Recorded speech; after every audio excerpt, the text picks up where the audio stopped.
جرمنی جو دنیا کا ایک طاقتور اور معاشی طور پر مضبوط ملک ہے، کبھی ایک تباہ حال اور پسماندہ ملک ہوا کرتا تھا۔ اس کی وجہ دوسری جنگ عظیم میں جرمنی کی بدترین شکست اور ہٹلر کی خراب پالیسیاں تھیں۔ جرمنی نے ان سب حالات کا مقابلہ کیسے کیا اور آج وہ دنیا کی چوتھی بڑی معیشت کیسے ہے، یہ سب اور بہت ساری چیزیں آج ہم آپ کو اس ویڈیو میں بتائیں گے۔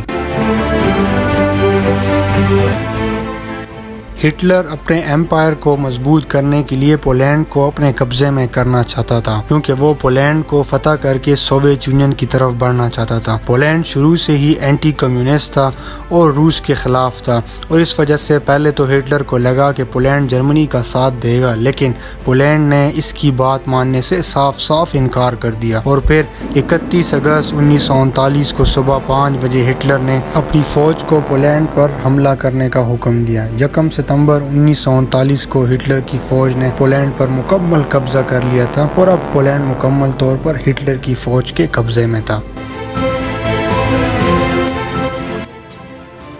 پولینڈ پر حملے کے بعد فرانس اور برطانیہ نے اس کی شدید مذمت کی، اور 3 ستمبر 1939 کو برطانیہ اور فرانس دونوں ممالک نے ہٹلر کے خلاف جنگ شروع کر دی، اور اس طرح سے دوسری جنگ عظیم یعنی ورلڈ وار 2 کی شروعات ہوئی۔ یہ جنگ 1939 سے 1945 تک چلتی رہی۔ اس جنگ کے باعث 20 ملین فوجی اور 40 ملین سویلین اموات ہوئی، جو کہ اس وقت دنیا کی کل آبادی کا 3% بنتا تھا۔ 8 مئی 1945 کو جرمنی نے برطانیہ اور یونائٹڈ اسٹیٹس، جو بعد میں اس جنگ کا حصہ بنا تھا، کے خلاف لڑتے ہوئے شدید نقصان کے باعث سرنڈر کر دیا۔ اس طرح 9 مئی 1945 کو جرمنی نے سوویت یونین کے خلاف لڑتے ہوئے سرنڈر کیا۔ جرمنی کے دوست ملک جاپان نے بھی تب سرنڈر کیا جب یونائٹڈ اسٹیٹس نے اس کے 2 شہروں ہیروشیما اور ناگاساکی پر ایٹامک بمز گرائے، اور اس طرح سے جرمنی اور جاپان کے سرنڈر کرنے کے بعد ورلڈ وار 2 اختتام پذیر ہوئی۔ جرمنی 4 حصوں میں تقسیم ہو چکا تھا: برطانیہ کو شمال مغرب حصہ، فرانس کو جنوب مغرب حصہ، US کو جنوبی حصہ، اور سوویت یونین کو مشرقی حصہ ملا۔ برلن، جو کہ جرمنی کا دارالحکومت تھا، اس کو بھی 4 حصوں میں تقسیم کیا گیا، اور 4 اتحادیوں کو ایک حصہ ملا۔ فرانس، برطانیہ اور US ایک طرف، جس کو ویسٹ جرمنی کہا جاتا تھا، اور سوویت یونین دوسری طرف، جس کو ایسٹ جرمنی کہا جاتا تھا۔ 6 سال تک لڑی جانے والی اس جنگ کے ختم ہونے کے بعد یورپ کے وہ تمام ممالک جو اس جنگ میں شریک تھے معاشی طور پر انسٹیبل ہو چکے تھے۔ جرمنی سب سے زیادہ نقصان کر چکا تھا، کیونکہ اس کو اس جنگ میں شکست ہوئی تھی۔ دوسری جنگ عظیم میں شکست کے بعد ہٹلر نے 30 اپریل 1945 کو خودکشی کر لی۔ ہٹلر کی پالیسیوں نے جرمنی کو اس جنگ کی طرف دھکیلا تھا، جس کی وجہ سے اس کا انفراسٹرکچر اور انڈسٹری تباہ ہو چکی تھی۔ خوراک کی پیداوار سال 1938 یعنی جنگ شروع ہونے سے صرف 1 سال قبل کی نسبت 1945 میں آدھی رہ گئی تھی۔ جرمنی کو دوبارہ اپنے پاؤں پر کھڑا ہونے کے لیے مین پاور کی شدید ضرورت تھی، کیونکہ 18 سے 35 سال کی عمر کے جوان اس جنگ کی وجہ سے یا تو کام کرنے کے قابل نہ تھے یا ہلاک ہو چکے تھے۔ مہنگائی بڑھ چکی تھی، جرمنی کی کرنسی کا برا حال تھا، بلیک مارکیٹنگ بہت زیادہ ہو چکی تھی، اور جرمنی کو اب کسی ایسے شخص کی تلاش تھی جو اس کو دوبارہ اپنے پاؤں پر کھڑا کر سکے۔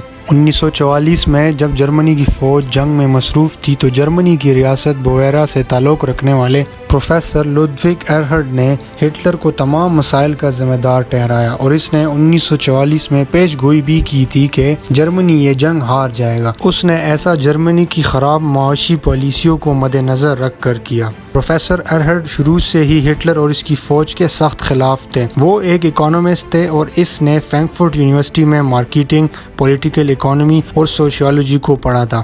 ایرہرڈ، جو کہ ہٹلر اور اس کے فوج کے خلاف تھا، اس کی وجہ سے اسے پذیرائی ملی، اور 1949 کو ویسٹ جرمنی کے فائنانس منسٹر بنے۔ پروفیسر ایرہرڈ کو ویسٹ جرمنی کی معیشت کو ٹھیک کرنے کا چیف آرکیٹیکٹ سمجھا جاتا ہے، جس نے یونائٹڈ اسٹیٹس کے ساتھ مل کر زبردست معاشی اصلاحات کر کے ویسٹ جرمنی کو پھر سے اپنے پاؤں پر کھڑا کیا۔ ایرہرڈ 1949 سے لے کر 1963 تک فائنانس منسٹر رہے۔ انہوں نے 20 جون 1948 کو ویسٹ جرمنی کی کرنسی رائکس مارک کو ختم کر کے لیے ایک نئی کرنسی ڈوئچ مارک متعارف کروائی۔ اس کی وجہ لوگوں تک کرنسی پہنچنے کے فلو کو کم کرنا تھا، جو کہ کرنسی کی قدر میں اضافے کا سبب بنا۔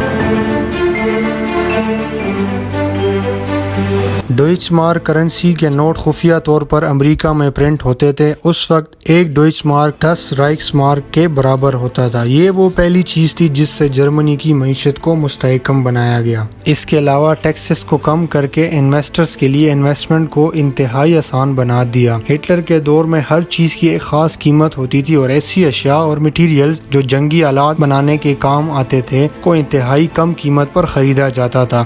اس سے انویسٹرز کو نقصان ہوتا تھا۔ پروفیسر لودوگ ایرہرڈ نے بطور فائنانس منسٹر پرائس کنٹرول کے اس کانسیپٹ کو ختم کیا اور اس سے بلیک مارکیٹنگ کم ہوئی۔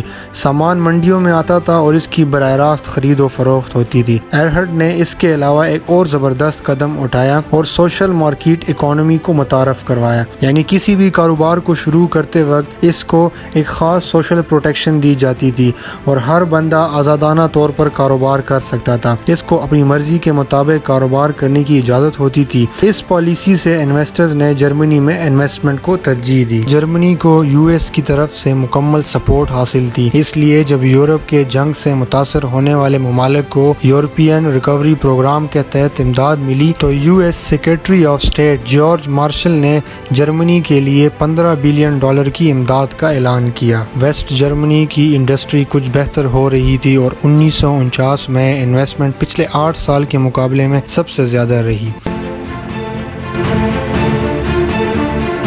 29 اکتوبر 1957 کو پروفیسر ایرہرڈ جرمنی کے وائس چانسلر بنے، جو کہ 15 اکتوبر 1963 تک اس عہدے پر فائز رہے۔ 1955 سے 1970 کے درمیان ویسٹ جرمنی نے اپنی textile, energy sector, heavy industry اور فوڈ پروڈکشن انڈسٹری کو دوبارہ کارآمد بنایا اور آنے والی حکومتوں نے بھی انہی پالیسیوں کو جاری رکھا۔ 1961 میں ایسٹ جرمنی اور ویسٹ جرمنی کے درمیان بنائی گئی ایک دیوار برلن وال 1989 میں گرا دی گئی۔ اس دیوار کو بنانے کی وجہ ایسٹ جرمنی سے ویسٹ جرمنی کی طرف لوگوں کو جانے سے روکنا تھا۔ 1990 میں ایسٹ اور ویسٹ جرمنی میں پروٹیسٹس ہوئے اور عوام نے مطالبہ کیا کہ ایسٹ اور ویسٹ جرمنی کو ایک کیا جائے۔ پوری دنیا نے اس کی مخالفت کی، لیکن جرمنی کے اس وقت کے لیڈر ہیلمٹ کول نے ہر حال میں ایسٹ اور ویسٹ جرمنی کو ملانے کی ٹھان لی۔ اس کے علاوہ اپنے ساتھ ان پارٹیز کو بھی ملایا جو ایسٹ اور ویسٹ جرمنی کو ملانے کی حمایت کرتے تھے۔ ہیلمٹ کول نے فرانس کو قائل کرنے کی بھرپور کوشش کی۔ فرانس کے اس وقت کے لیڈر فرانکوائس میترن نے اس کی کچھ خاص حمایت نہ کی،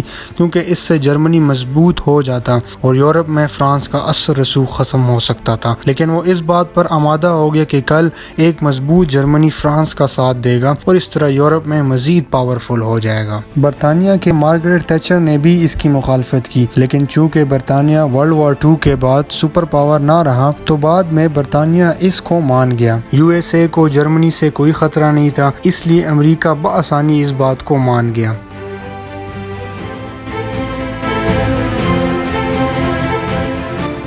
ہیلمٹ کول کے لیے اب ایک آخری اور مشکل کام سوویت یونین کو منانا تھا۔ سوویت یونین جو کہ پہلے ہی اس جنگ میں معاشی طور پر کمزور ہو چکا تھا اور ایسٹ جرمنی کا کنٹرول بھی اس کے پاس تھا۔ پہلے تو ایسٹ اور ویسٹ جرمنی کے اتحاد سے گھبرا گیا، لیکن پھر ویسٹ جرمنی نے ایسٹ جرمنی کی طرف ایک ڈیلیگیشن بھیجا جس نے سوویت یونین کی معاشی مدد کی یقین دہانی کرائی۔ اس طرح سوویت یونین بھی اس شرط پر اس اتحاد کے لیے آمادہ ہوا کہ ایسٹ جرمنی میں کوئی بھی نیٹو بیس نہیں بنایا جائے گا، اور دوسرا کہ اس اتحاد کی حمایت کو سوویت یونین کی شکست یا کمزوری نہیں بلکہ امن کے لیے ایک کوشش سمجھا جائے۔ تمام تر معاملات طے ہو گئے اور 1990 میں سوویت یونین نے ایسٹ جرمنی سے اپنی فوج کو واپس بلا لیا۔ امریکہ، برطانیہ اور فرانس نے بھی ویسٹ جرمنی کو خیر بات کہہ دیا اور اب ایسٹ اور ویسٹ جرمنی ایک ہو گئے تھے۔